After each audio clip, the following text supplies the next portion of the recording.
Hi, I'm Marianne James Daly, Director of the Martin Luther King Jr. Memorial Library. I am so pleased to welcome you to Black History Always with the Undefeated. Today, you will get to see how the library is a place for you to have real conversations and create change. DC Public Library's Teen Council is a great example of how we can do just that. Through their hard work at the library, they use their creativity and advocacy to make DC libraries a better place. Black History Always with the Undefeated celebrates Black change makers. Our namesake, Dr. Martin Luther King Jr., had powerful ideas about humanity, equity, compassion, and change. In this series, you will hear from people who use their unique talents in arts, sports, and elsewhere to connect and effect change. Enjoy today's program. Welcome, everyone. I'm Kevin Merida, Editor-in-Chief of The Undefeated, a multimedia platform exploring the intersections of race, sports, and culture. We're proud to join with the DC Public Library to host this program, which we call Black History Always. And as you know, it's not February.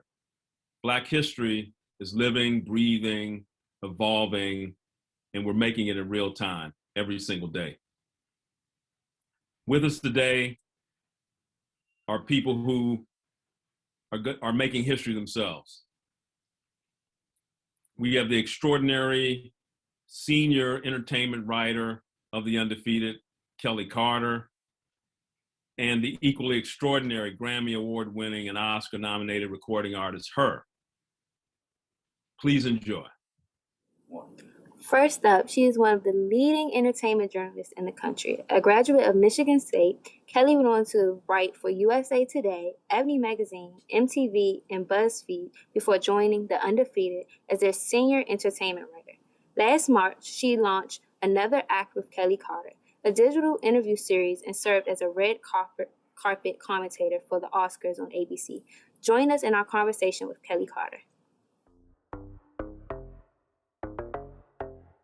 Welcome back to another episode of Another Act. I'm your host, Kelly Carter. Joining me today is a guy you guys all know, Shay Ellis.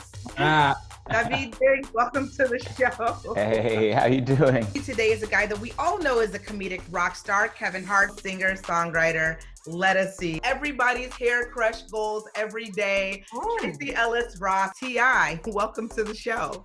What's up? Undisputed queen of hip hop soul, Mary J. Blige. One of the best working actors in Hollywood, Don Cheadle. Don't look behind you. It's you.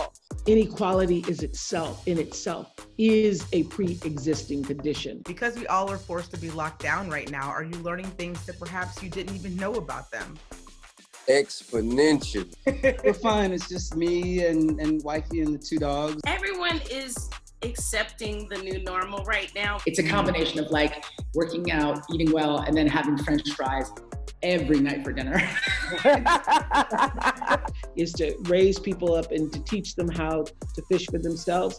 But during this pandemic, what I recognize is sometimes people just need a piece of fish. I got in the studio and I just got in the booth and put on my headphones and dove in. How did you pivot from, the world of sports to the world of acting? I tell people like I was a coward because like I couldn't be in the locker room. It's like, yo, you want to come see me in Jesus Christ Superstar this weekend? These two worlds don't collide. Somebody is trapped in a room. I'm like, that's me. I'm that guy.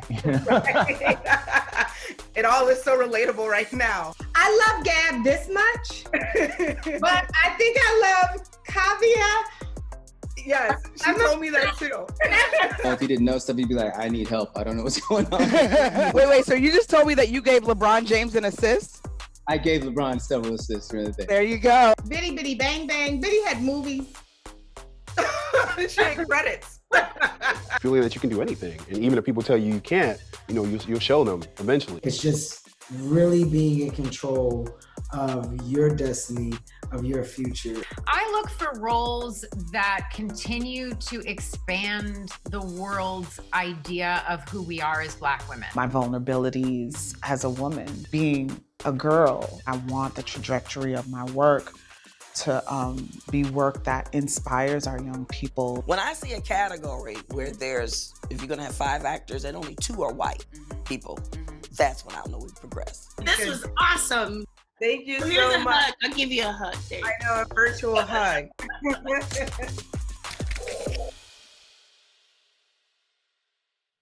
Awesome. Well, hello, Ms. Carter. Thank you so much for joining us today. We'll start off with our first question.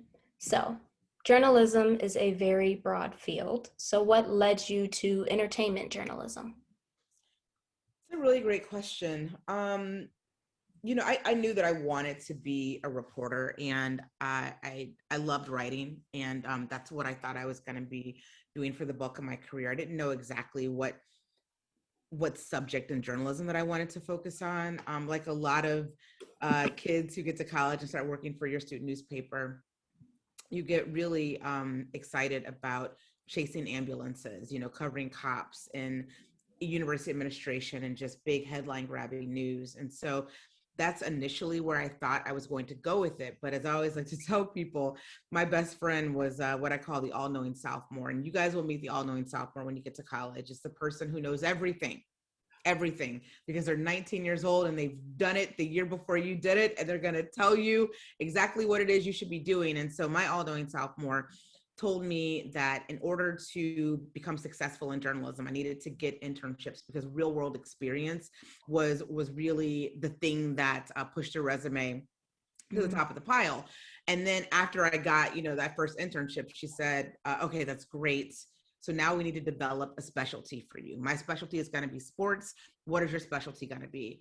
And I was like, I don't know, like, you know, cop reporting isn't, especially, and it is, but I was thinking, like, if hers is sports, where's my passion? Like, what is that? And for me, there was only one answer, and it was entertainment. I thought that I was going to study theater in college before I studied journalism. And I ended up switching to journalism because I just felt like a far more practical, you know, discipline for me to study. And but I didn't want to just throw away any love that I had of live theater experience. And so I thought, well, maybe I can be a theater critic because I really love the live stage show. And so once I started telling people that at journalism conferences, I'm a member of National Association of Black Journalists, and I was as a student too, I started telling recruiters that, and they were like, great, you know, a young Black woman who's interested in live theater, you should start telling everybody that. That's amazing because we don't see any Black female theater critics. That's just not a thing that's out there. We don't see, there was one Black female film critic for a short time. It was Donna Britt at USA Today, but that just wasn't a representation that we saw a lot. And so I started telling people that, and that's really, you know, what kind of started me down this path. And when I think about it now, and I guess I hadn't necessarily thought about it before, because I've been telling people that a lesson that I've learned as I've gotten older in my career is that you really shouldn't be afraid to say things out loud. But the truth is, I guess I kind of knew that, you know, when I was 19 years old, because I said it out loud to the right people. And that's what ultimately, you know, navigated me towards the space of this, you know, kind of dream job that I'm in and dream career that I'm in. Did you ever feel as if, because you're one of the first, there weren't too many examples that you had in that career field. So what did it feel like you had to set a precedent? Did it feel as if you had to say the right things or do the right things?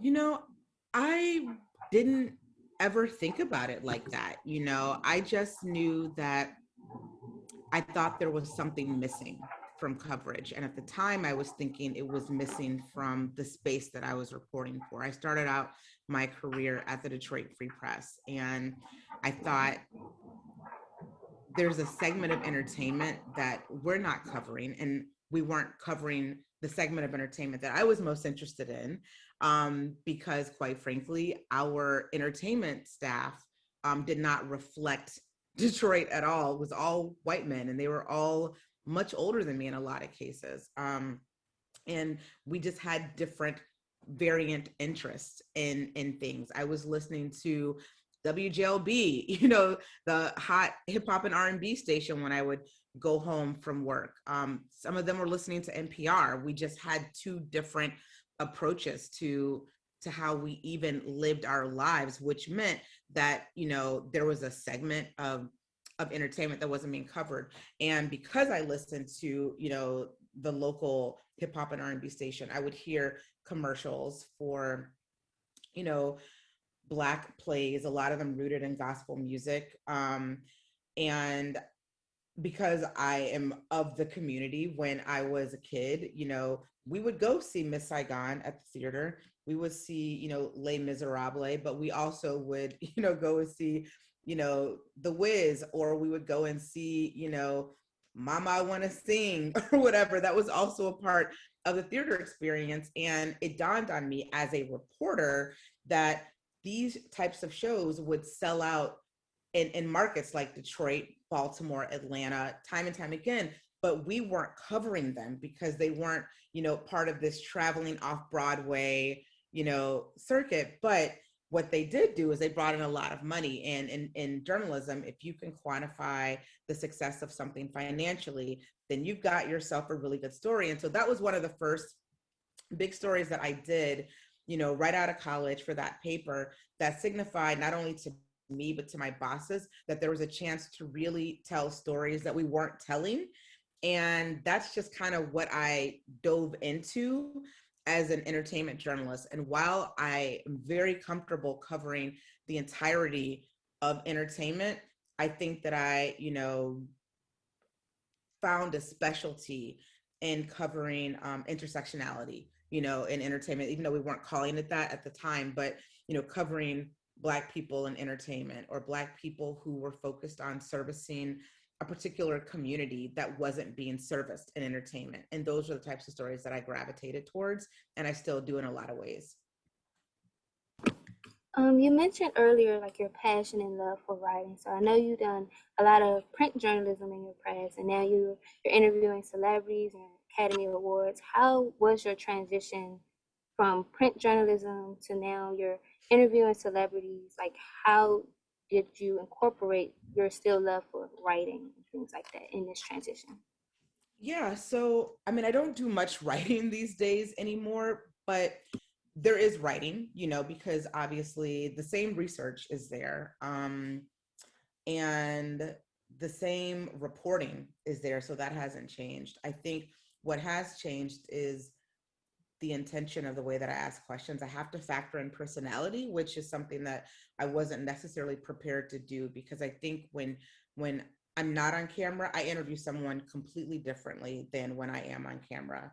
I find it would be pretty dry if I interviewed someone the way that I would do for like a print piece, because I'm asking questions that I would never ask if we were doing this on TV. Like, what was the color? Was it a shoelace? What did it smell like? What did it feel like? What did it taste like? And all of these things I would ask because I was trying to build a scene, because there is no visual. So because there is a visual, and we have the benefit of adding in, B-roll and things to illustrate what someone is saying, I don't find that I need to do some of those things and the types of interviews that I do. But the transition was really unexpected, because again, I hadn't prepared for a career to do things this way. I prepared to do something completely differently. But my first time I was on television was a national TV hit.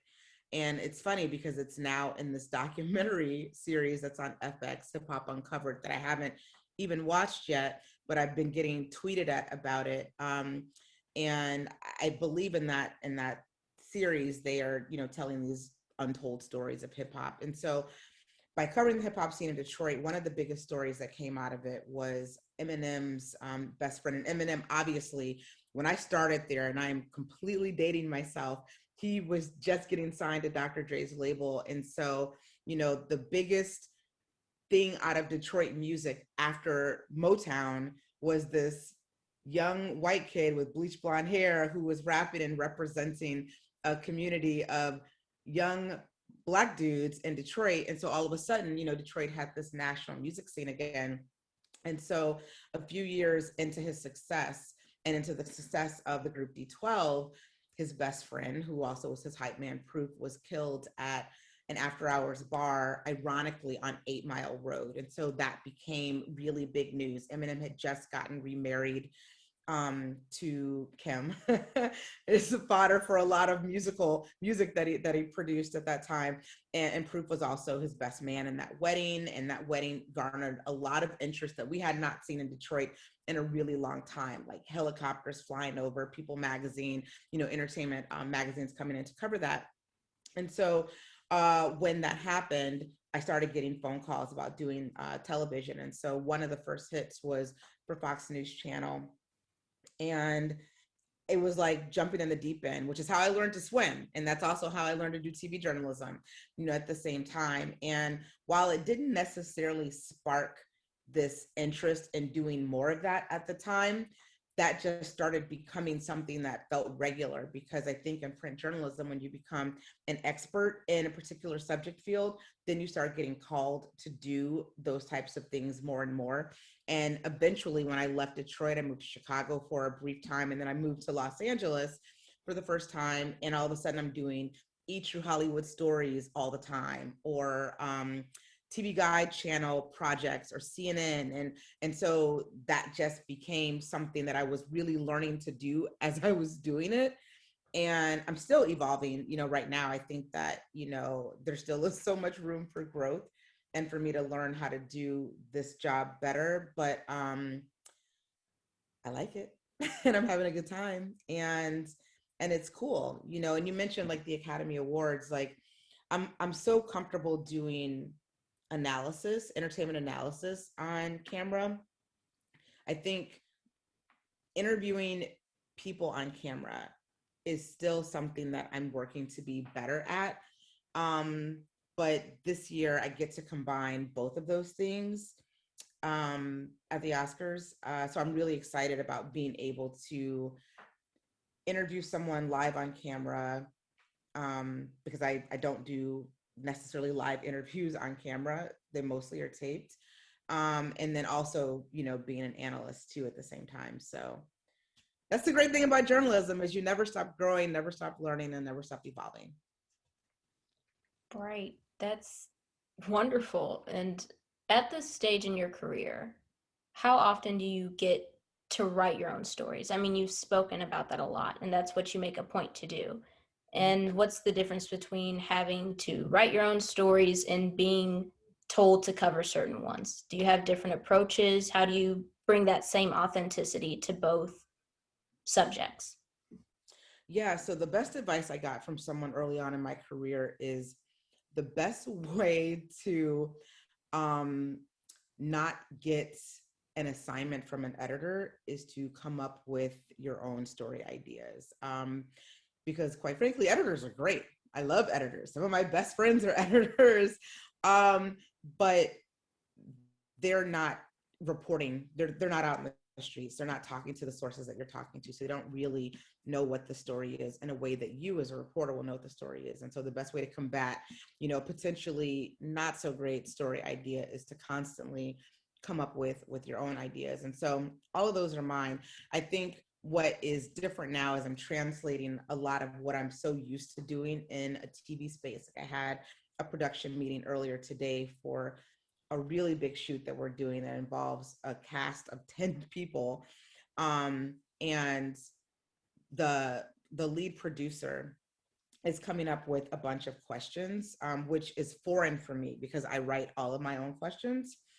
And he sent them to me and I haven't taken a look at them yet, but what I will do is I will look at them and I will go through them with a fine-tooth comb. And if there's something that I think isn't right or that I don't think I should be asking, I will rewrite questions. I will offer up questions that I think we should ask instead, or I'll go off script and ask something a little bit differently, especially because the conversations sometimes go in a place that you don't necessarily expect them to go. And I think that it's important to adapt in the moment and not say, okay, hey, that's great that you just dropped this bombshell, but now I want to know, what's your favorite sauce to dip French fries in?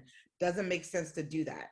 It makes sense to stay in the moment and continue having that conversation that feels interesting to you because it's going to be interesting to the audience that you're serving.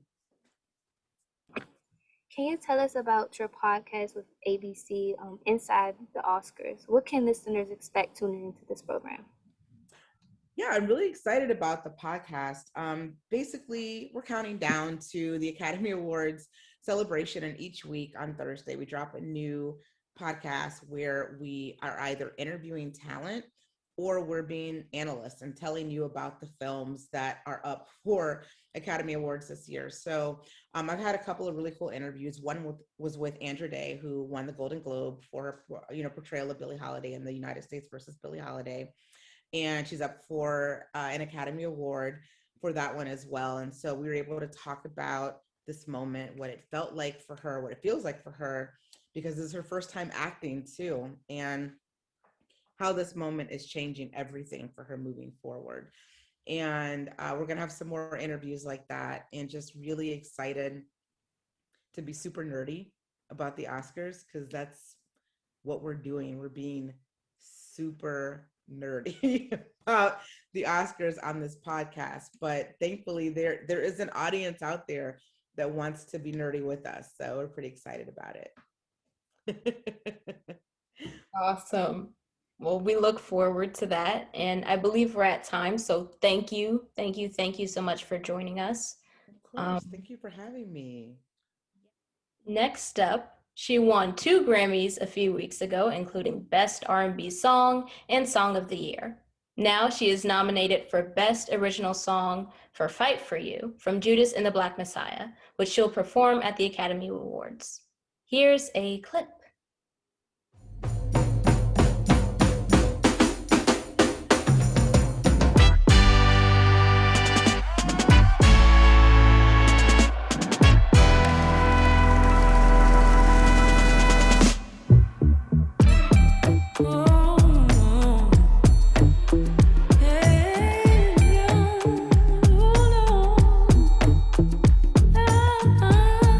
Are not riots, those are rebellions. People are rebelling because of conditions and not because of individuals. No individual creates a rebellion. It's created out of the conditions. All the smoke in the air, feel the hate when they stare, all the pain that we bear. Oh, you better beware, their guns don't play fair. All we got is a prayer, it was all in their plans. Wash the blood from your hands. Freedom from our brothers, freedom cause they judge us, freedom from the others, freedom from the leaders that keeping us, freedom gon' keep us strong, freedom if you just hold on, freedom ain't free at all, let's fight for you.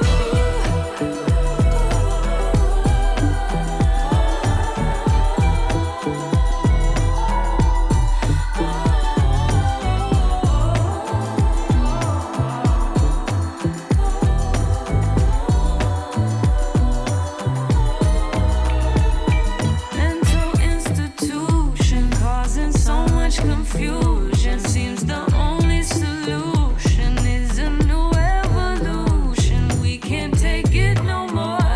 No, it can't be ignored. When they knock down your door, will you be ready for war? Freedom cause they need us. Free from how they see us. Freedom won't you free us. Freedom doesn't hang from the trees. Freedom from injustice. Freedom from corruption. The anger for destruction. And you know always fight for you. See you know there's no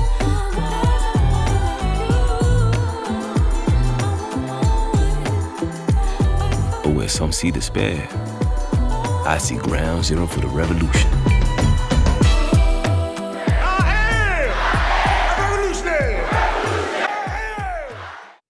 Please welcome her as she joins Black History Always with The Undefeated.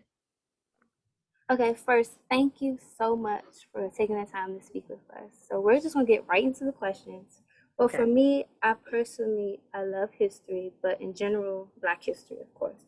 I think it's very overlooked in schools. So why do you think Judas and the Black Messiah is so important, especially now?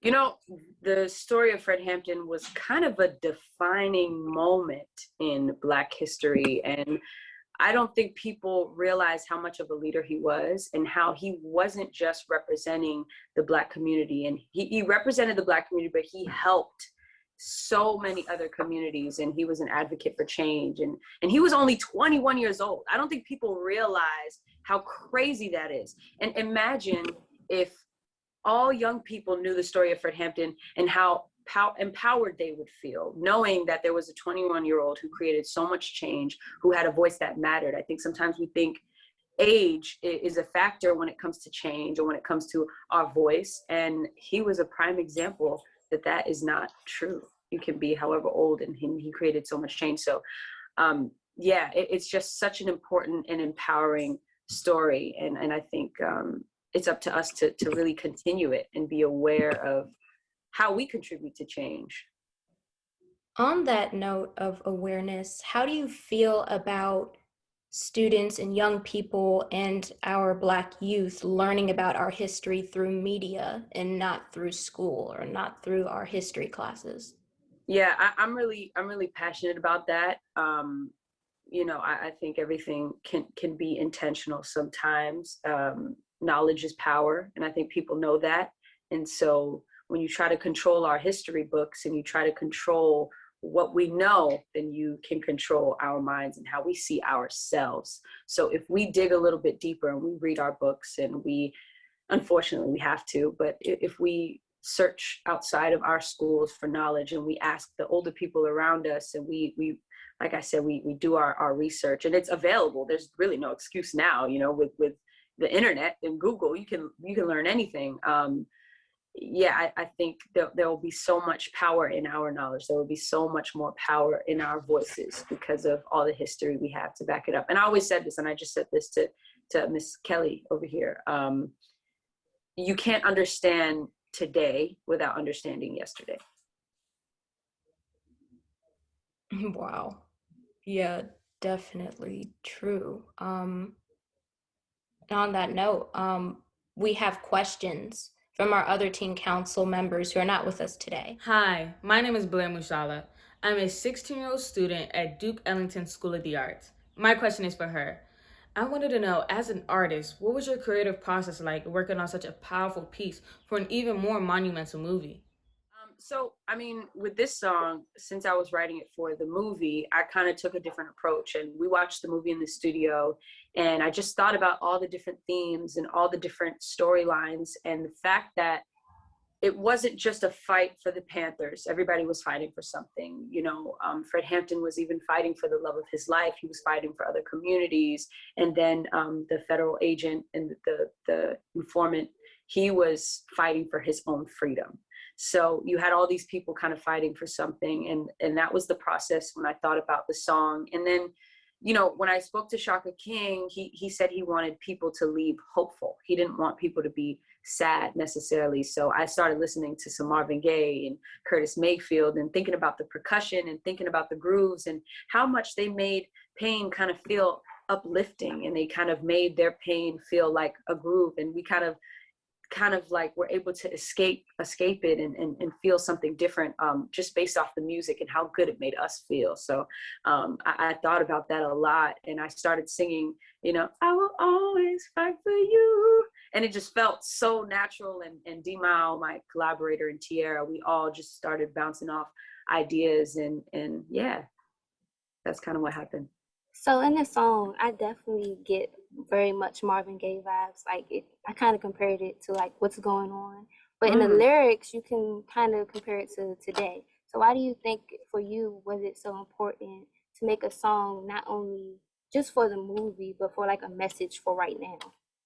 Because honestly, what we see happening in the movie is not that much different, you know, from right now, and based on the year that we had in 2020. And I mean, you know, many, many years before that, we've seen so much, and we've seen a little bit of change, but not enough change to say that we've really seen a big difference. So I think it was important musically to bring it back, but also because it's me singing and kind of bringing some new elements sonically. It sounds like a new song, but it sounds like an old school song at the same time. And the themes apply to now. The theme of fighting for something we've been fighting for decades, for hundreds of years, you know, and I think we will continue to fight. And that's the theme of the song, is as long as we're standing, we're always going to fight. And that was the idea. It's like, for generations and generations to come. I'm really proud of this generation. I think we're really creating change, and I think we're seeing it, we're feeling it, but we got a lot of work to do. So that's what the song is about. Yes, very much. My next question is from JoJo. JoJo Ekbon, he's a junior at Templeton Academy. They ask, what obstacles did you face early in the pursuit of your music career? And if you could change anything about your career path, what would you change if you would change anything? Ooh, well, I wouldn't change anything, because everything, you know, I don't believe in mistakes. I believe in lessons. I believe in, you know, trusting your own process. But I definitely have had a lot of challenges, you know, not only personally and the doubts of other people, and even me doubting myself and wondering if I was actually going to be able to pursue this. And the expectation, you know, that I kind of put on myself and that other people's put around me because I put on myself. It was frustrating at times. And I was signed when I was 14 years old, and I'm going to be 24 in June. And I released my first project in 2016. So from 14 to, you know, age 19, there was a lot of anticipation and developing and patience and watching other people, you know, be successful and get their flowers, and being on stage and me wondering, when am I going to get my turn, you know, and just really having to be patient. And then, like, my family, you know, obviously supporting me, but at the same time wondering, are you going to go to college? What are you going to do? You know, I'm about to graduate high school, and there was that pressure there, and trying to figure out what I'm going to do. But I had to make a decision, and I couldn't half do anything. I knew I had to be in music 100% if I was going to do it. And there were frustrations there. And then also being in the industry and being a woman and being a Black woman and facing the pressures of what a Black woman should be, or what a Black artist is, and, you know, people boxing you all the time, making crazy comparisons, and, you know, the microaggressions and all that stuff. You know, I had to fight against that for my own sanity and my own peace. And I realized I can't make mistakes on anybody else's terms. And my success needs to come from me being me, doing me, and what makes me happy. Because my dad used to say, if you don't love it without the money, you're not going to love it with the money. And so, yeah, there was a lot of internal battles, and just becoming a young woman is hard enough, right? As we all know, it's hard enough.